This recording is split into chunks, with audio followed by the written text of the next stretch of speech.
Vous savez, le Portugal, moi j'y vais tous les ans. Mais alors dans ces cas-là, mademoiselle, en Arabie Saoudite, les femmes sont voilées, on doit être voilées. Ce qui se passe au Portugal, c'est que le gouvernement... Si vous comparez les autres pays, en Arabie Saoudite, les femmes sont voilées. Est-ce qu'on doit être voilées? Ne comparez pas les autres pays. Je me bats pour la France, dans mon pays et pour mon pouvoir d'achat. Oui, voilà, il a réduit les charges. Le gouvernement portugais a réduit les charges et il a fait venir des gens riches ici qui ont suffisamment d'argent.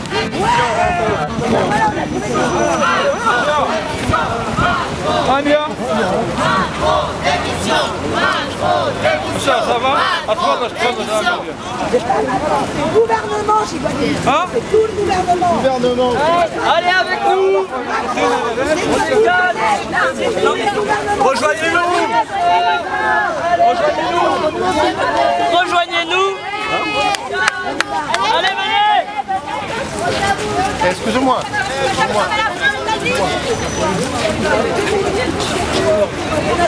Excusez-nous, on n'a pas vos problèmes de riches, madame. Venez avec nous, madame. Venez avec nous. Vous payez-vous un service. Macron, démission. Macron, démission.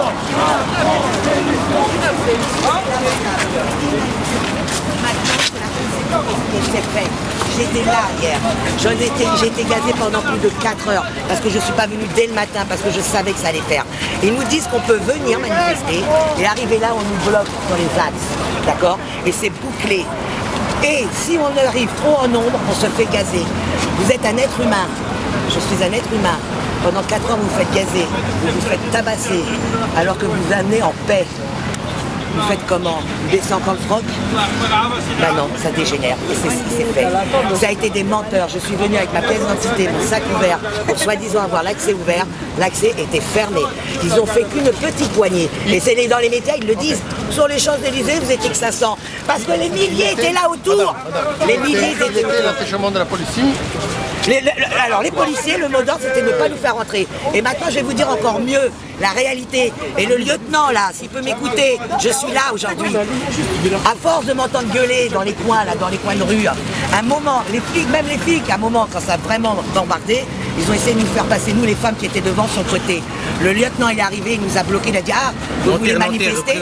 Vous voulez manifester? Ah, et ben prenez-en plein la gueule. Et au bout d'un moment, je me suis réfugiée derrière les camions qui étaient là, qui faisaient barrage. Ils sont venus me déloger et le lieutenant m'a délogé et m'a jeté là-dedans. C'est le lieutenant lui-même qui m'a jeté là-dedans. Et ça, c'est la réalité. Maintenant, qu'est-ce que vous allez faire? Et ben là, moi comme je dis... Non, c'est parti, je suis dedans. Ce n'est pas moi parce que je ne suis pas. Et maintenant, comme je l'ai dit... Vous êtes affilié à ça. Mais oui, aujourd'hui je suis pacifique, demain je vais peut-être venir. Et maintenant je vous dirais, la révolution elle s'est faite avec les fourches. D'accord? Est-ce qu'il y a dans un restaurant? On n'a pas les fourches, on fait comment? On fait comment? Eh ben non, on ne veut pas casser. Mais maintenant, quand on est bloqué, on est gazé pendant 4 heures. Ben, c'est ça qui dégénère. Mais je vous signale que, et ça je vous dis justement, si maintenant le gouvernement nous laissait défiler comme on voulait, et si les casseurs se mettaient dedans, nous-mêmes on pourrait les ramener à eux.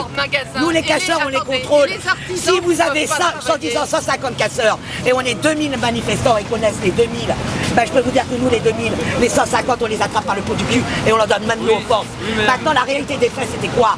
C'est que les gens, les flics, les CRS, ils ont mis nous les gilets au milieu avec les casseurs et nous on était entre les deux, on faisait barrage et c'est ça qu'ils attendaient et c'est ça la réalité que j'étais là hier et que j'ai vu. Je n'ai jamais manifesté de ma vie. Enfin, ce que j'ai vu hier par rapport à ce que j'ai vu hier et les traitements qu'on a eu, c'est là maintenant tous les jours que je vais être là, madame, tous les jours. Aujourd'hui je suis pacifique, demain je prendrai peut-être les armes. Et ça, c'est la réalité. Et aujourd'hui, c'est les smicards qui sont dans la rue. Demain, c'est les salaires de 1700 et 2000. Parce que quand ils vont être prélevés à la source et qu'ils vont vivre avec 1400 et qu'ils vont payer leurs retraites toujours les mêmes et que là, ils vont pas pouvoir faire face, là, ils vont comprendre pourquoi on se bat. Et les gens qui voulaient ouvrir des magasins hier et les artisans qui vont faire... Madame, et les commerçants. Nous, on a habitué à payer comme des cons pendant des années. Ça fait des années qu'on paye. Mais c'est pas une raison de tout péter, là. Et les commerçants qui veulent faire leur chiffre C'est honteux de voir ça. Moi, je suis commerçant, j'ai plein de clients, là, je les aurais plus, là. Qu'est-ce que je vais faire avec les employés? Les employés, oui, je veux pas les payer plus parce que je paye des charges, madame. Croyez quoi, connaissant? J'aimerais être votre cliente. Je ne peux plus faire les commerces. Oui, non, mais les commerces, ils ont fermé hier. Monsieur, je voudrais être votre client. Les commerces, les commerces. Vous avez de la chance d'avoir encore des clients. Parce que moi, je ne peux plus être une cliente. Et ça, c'est la réalité. Eh ben oui. Ah, mais moi, je veux dépenser mon argent, mais qu'on me le donne. Donc il ne faut pas dire que c'est notre faute.